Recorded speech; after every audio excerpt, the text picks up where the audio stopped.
Alhamdulillah wassalatu wassalam ala rasulillah wa ala alihi wa sahbihi wa man tabi'ahum bi ihsanin ila yaumil wa ba'du.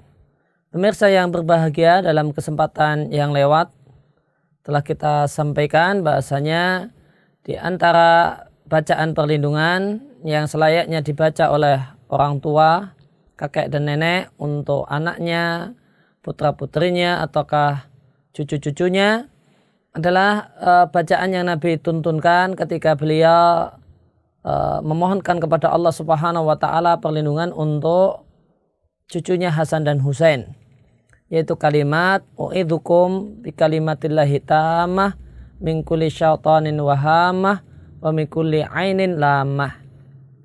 Dan bacaan ini statusnya adalah doa.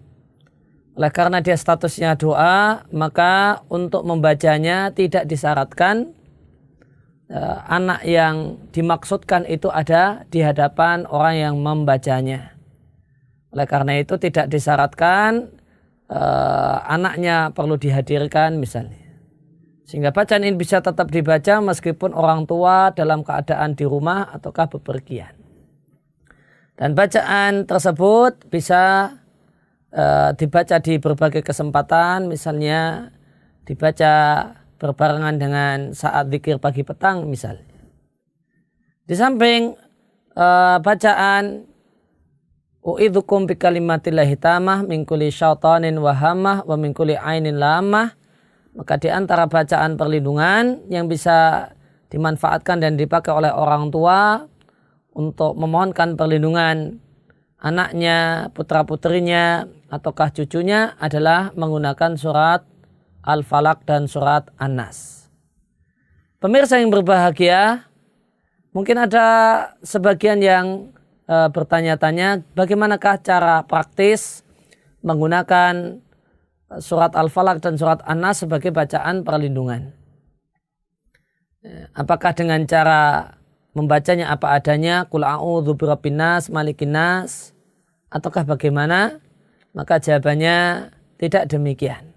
Yang tepat ada sedikit yang perlu kita ubah, dan ini bukanlah mengubah Al-Quran, karena maksud ketika kita membaca kalimat ini bukanlah membaca Al-Quran namun membaca doa. Maka ketika kita mau menggunakan surat Al-Falaq dan surat An-Nas untuk bacaan perlindungan untuk anak, putra dan putri ataukah cucu, maka kulnya dihilangkan, kemudian a'udzunya diganti dengan u'idzu, karena a'udzu artinya aku berlindung, kalau u'idzu artinya aku memintakan perlindungan. Nah, dan tujuannya bukanlah kita meminta perlindungan kepada Allah untuk diri kita namun untuk orang lain, sehingga tidak kita baca a'udzu namun kita baca u'idzu.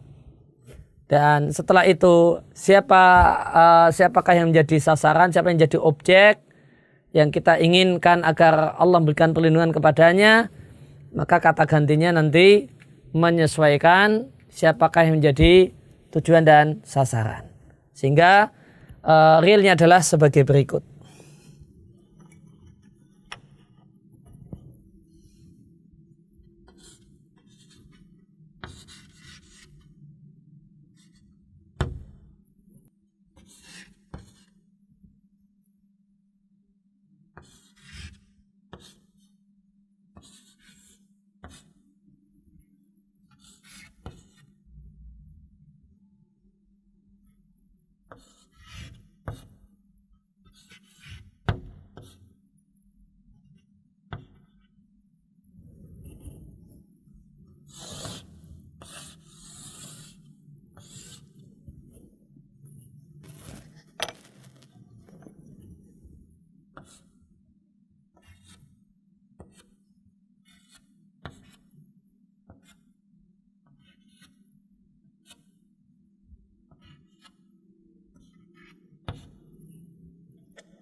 Pemirsa yang berbahagia, di depan kita ada petunjuk praktis penggunaan dan penyesuaian kata ganti untuk menggunakan surat Al-Falaq dan surat An-Nas untuk sebagai bacaan perlindungan.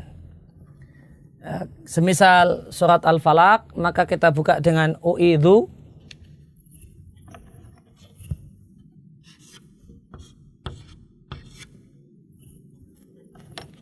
Kemudian bisa dilanjutkan dengan u'idzuka jika yang dimintakan perlindungan adalah satu orang laki-laki, satu cucu laki-laki atau satu anak laki-laki. Jika dua laki-laki maka u'idzukuma. Jika tiga cucu laki-laki semua maka u'idzukum. Demikian juga tiga anak laki-laki semua u'idzukum. Atau sebagiannya laki-laki, sebagiannya perempuan, maka yang dipakai adalah kum. Semisal dua anak perempuan, dua anak laki-laki, satu anak perempuan, maka dipakai kum. Atau punya 5 anak, 3 laki-laki, 2 perempuan, maka langsung u'idzukum. Kalau satu anak perempuan atau satu cucu perempuan, u'idzuki. 2 anak perempuan atau 2 cucu perempuan, maka u'idzukuma. Dan jika 3 perempuan ataukah lebih dan di sana tidak ada laki-laki, semuanya perempuan semua, punya anak 5 perempuan semua, maka u'idzukunna. Kalau bercampur antara anak laki-laki dan anak perempuan atau cucu laki-laki dan cucu perempuan, maka yang dipakai adalah kum. Maka misalnya kita mau mendoakan dengan surat Al-Falaq, maka kita katakan u'idzukum birabbil falaq min syarri ma khalaq dan seterusnya. Atau u'idzukuma birabbil falaq min syarri ma khalaq dan seterusnya. Demikian juga jika kita mau menggunakan surat An-Nas, maka kita katakan misalnya u'idzukum birabbin nasi malikin nas ilahin nas dan seterusnya sampai akhir surat. Atau u'idzukunna birabbin nasi malikin nas ilahin nas min syarril waswasil khannas alladzi waswisu fi sudurin nas minal jinnati wan nas. Nah, demikian cara menggunakan surat Al-Falaq dan surat An-Nas sebagai bacaan perlindungan. Dan penjelasan tentang cara semacam ini kami dapatkan dari salah seorang ulama Madinah saat ini. Beliau adalah Syekh Abdul Muhsin bin Muhammad Al-Qasim, imam dan khatib Masjid Nabawi, dalam bukunya Ba'i'u Dinihi yang berbicara tentang masalah sihir dan berbagai hal yang berkaitan dengannya. Demikian yang bisa kami sampaikan, mudah-mudahan bermanfaat untuk kita semua. Wassallallahu ala nabiyina Muhammadin wa ala alihi wa sahbihi wasallam.